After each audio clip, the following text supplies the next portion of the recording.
오늘은 월세 100만 원을 만드는 방법과 실제 들어가는 나의 돈이 얼마나 되는지 알아보겠습니다. 상가를 기준으로 말씀드려 보겠습니다.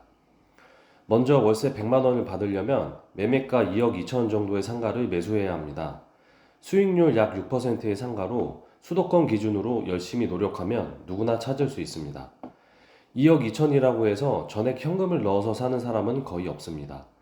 대부분 대출을 활용하는데 상가는 대출이 비교적 규제가 없고 자유로워서 약 80%를 받는다고 가정해 보겠습니다.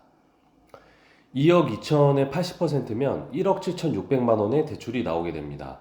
그러면 잔금시 들어가는 나의 돈은 대출 1억 7,600만 원을 제외한 4,400만 원에 취등록세 등 세금 1,000만 원을 포함하여 총 5,400만 원이 들어갑니다.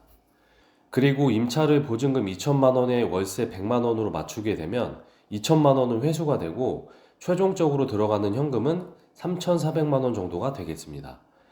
대출을 활용했기 때문에 월세 100만 원을 받아서 대출 이자를 납부해야 합니다.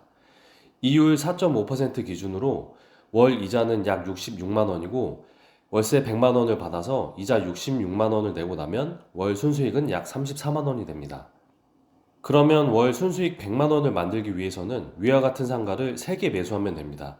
한 개 매수하는데 총 3,400만 원이 들어갔으니까 3개를 매수하게 되면 현금이 약 1억 200만 원이 들어가게 됩니다. 그럼 받는 월세는 총 300만 원이고 월 대출이자는 198만 원이니까 월 순수익은 102만 원이 됩니다. 어떤 것 같으신가요? 내 돈 약 1억을 넣고 월 102만 원을 받는 것입니다. 대출을 활용한 연 수익률은 약 12% 정도 됩니다. 시중의 적금 이자나 배당주와 비교해봐도 좋은 수익률입니다. 자, 그러면 평범한 직장인이 대출 이자를 제외하고 순월세 100만 원을 만드는 시뮬레이션을 해보겠습니다. 직장을 다니면서 월급을 한 달에 150만 원씩 저금합니다. 1년이면 총 1,800만 원입니다. 2년을 모으면 3,600만 원이 되고요. 2년을 모은 다음 위에 말씀드린 케이스의 상가를 한 개 매수합니다. 그럼 월세 100만 원을 받아서 이자 66만 원을 내고 한 달에 34만 원의 순수익이 남습니다. 그러고 나서 다시 2년 동안 월 150만 원씩 모아 두 번째 상가를 매수합니다. 그럼 월세 200만 원을 받아서 이자 132만 원을 내고 나면 한 달에 68만 원이 남습니다. 그리고 또 2년 동안 저금을 해서 세 번째 상가를 매수합니다. 그럼 총 월세 300만 원, 이자 198만 원을 내고 나면 월 102만 원의 순수익이 남습니다. 지금 시드머니가 하나도 없는 분이라면 총 6년 정도면 순월세 100만 원 정도를 만들 수 있습니다. 현재 시드머니가 있는 분이라면 단기간에도 만들 수 있을 것이고요. 위에 말씀드린 시뮬레이션은 현재 고금리를 기준으로 말씀드린 것이라서 대출 금리는 꾸준히 내려갈 것이고 6년 뒤에는 102만 원이 아니라 순수익이 더 많아질 확률이 매우 높습니다. 또한 상가에 대한 경험과 노하우가 쌓이다 보면 6년이라는 기간을 1, 2년으로도 획기적으로 줄일 수도 있습니다. 어떠신가요?